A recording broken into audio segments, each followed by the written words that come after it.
अस्सलाम वालेकुम एवरीवन, कैसे हैं आप सब लोग। आई होप आप सब लोग ठीक ठाक होंगे। अल्लाह का शुक्र है मैं भी बिल्कुल ठीक ठाक हूँ।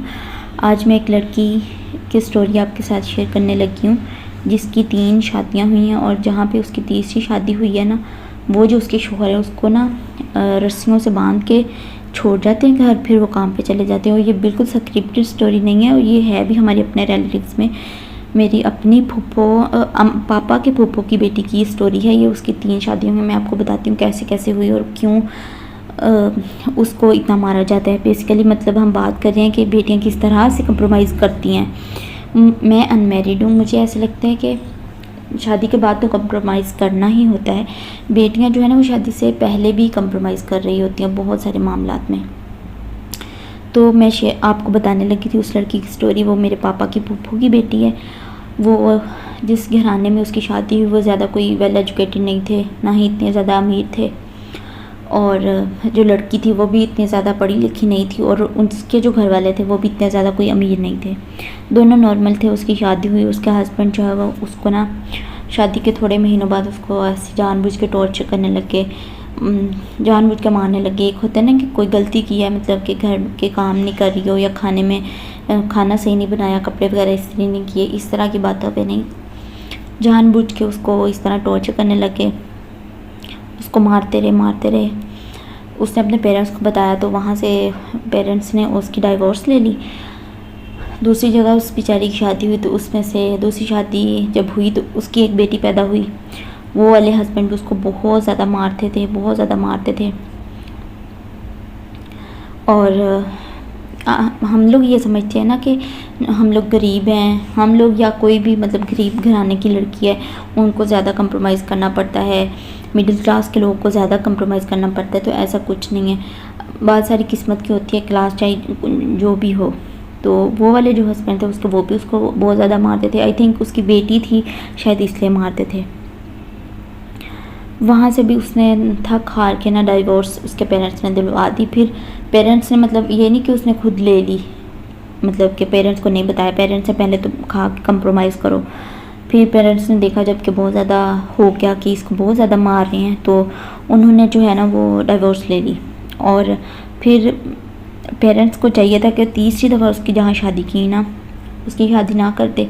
भाई जो हैं वो कहते हैं ना कि भाइयों की असलियत जो है ना वो शादी के बाद पता चलती है। तो भाई पहले ठीक थे, मतलब नॉर्मल फैमिली में जैसे होता है ना, तो ऐसे ही थे भाई उसके भी, मतलब मारते भी नहीं थे, साथ भी देते थे। तो भाइयों को चाहिए था कि तीसरी उसकी शादी ना करते, पर उन्होंने कर दी। तीसरी शादी अब जहाँ पे की है ना वो उसको जहाँ पे की थी वहाँ से कहीं और शिफ्ट कर गया, उसका मोबाइल भी बंद कर दिया। लेकिन वो कभी कभार ना फ़ोन करती है। पता नहीं हमने अपनी फैमिली में किसी से सुना है कि ना उसने फ़ोन किया है कि ये मेरे हस्बैंड ना मुझे रस्सियों से बांध के ना चले जाते हैं। तो मैंने अम्मी से कहा कि उसने बताया तो होगा कि वो कहाँ है, किस जगह पे है। बस अम्मी ने भी जितनी सुनी थी वो मुझे सुना दी। मैं बहुत ही परेशान हुई और इतना सोच के हैरान हुई कि किस तरह के माँ बाप हैं, किस तरह के भाई हैं। 2 शादियाँ की, दोनों बेचारी कामयाब नहीं हुई। तीसरी चलो ना करते, उसको किराए पे घर ले देते, उसका थोड़ा बहुत किराया दे देते, खुद देते रहते। मतलब इतने ज़्यादा गरीब भी नहीं थे कि उसका ख़र्चा या उसकी बेटी का ख़र्चा नहीं उठा सकते थे। तो उसकी अब जो है ना अब कि उसके माँ बाप को, बहन भाइयों को पता नहीं है कि वो बेचारी है कहाँ पे। लेकिन जैसे मैंने आपको बताया ना कि कभी कभार वो फ़ोन करती है कि ये जो मेरे हस्बैंड है ना ये मुझे मारते हैं और मैं यहाँ से निकल भी नहीं सकती हूँ। मतलब इतनी वो बेचारी मजबूर है कि कॉल भी कर देती है, ये बता भी नहीं सकती है कि मैं कहाँ पे हूँ, मुझे यहाँ से ले जाए।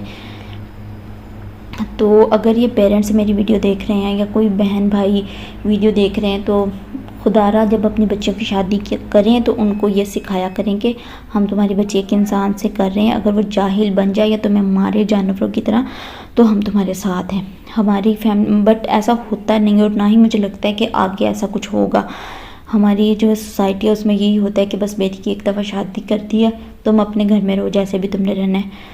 तो मैं ये कहूँगी कि जिनके पेरेंट्स ये कहते हैं ना और भाई भी ये कहते हैं तो उन लड़कियों के लिए अपना कुछ करना बहुत ज़्यादा ज़रूरी है। फाइनेंशियली इंडिपेंडेंट होना बहुत ज़्यादा ज़रूरी है। अगर आप जिससे आपकी शादी हुई है, खुदा ना खास्ता आप उसके साथ नहीं रहना चाहती, वो आपको मारता है, आपके बहन भाइयों ने, आपके घर वालों ने भी आपको कह दिया है कि आप तुमने अपने घर में रहना है, जैसे मर्ज़ी करो, जैसे मर्ज़ी कंप्रोमाइज़ करो, तो वो लाजमी कोई ना कोई स्किल सीख लें या कोई स्टडी कोई हाई लेवल की करें जिससे आपको जॉब मिल सके। अगर आप उसके साथ नहीं रहना चाहते तो एटलीस्ट आपके पास इतने पैसे तो हों कि आप उससे अलहदा हो के अपने माँ बाप के पास भी ना जाएं, अपने बहन भाइयों के पास भी ना जाएं, अपना अलहदा सा एक घर बना के उसमें रह सकें। मोस्टली लड़कियां जो है वो डाइवोर्स इसीलिए नहीं ले पाती कि क्योंकि उनको डर होता है कि हम अपने बच्चों को लेके कहाँ जाएंगे, क्योंकि वो फाइनेंशियली इंडिपेंडेंट नहीं होती हैं। मुझे भी ऐसे लगता था कि नहीं लड़कियों का फाइनेंशियली इंडिपेंडेंट होना कोई ज़्यादा ज़रूरी नहीं है, लेकिन जिस तरह की मतलब मर्दों की या लड़कों की तरबियत होती है हमारी सोसाइटी में, उसको देख के यही लगता है कि लड़कियों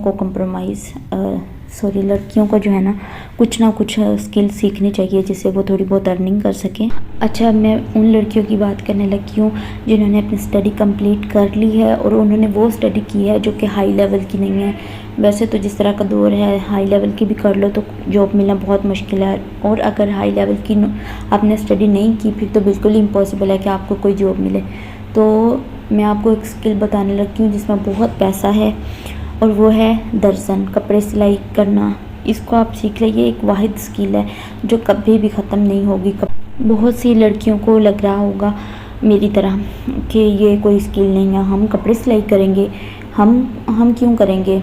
तो मैं आपको बता दूं, मेरी मम्मा भी मुझे ऐसे कहती होती थी, निमरा कपड़े सिलाई सीख लो, निमरा तुम किसी के ना सिलाई करना, बस तुम्हें आने चाहिए।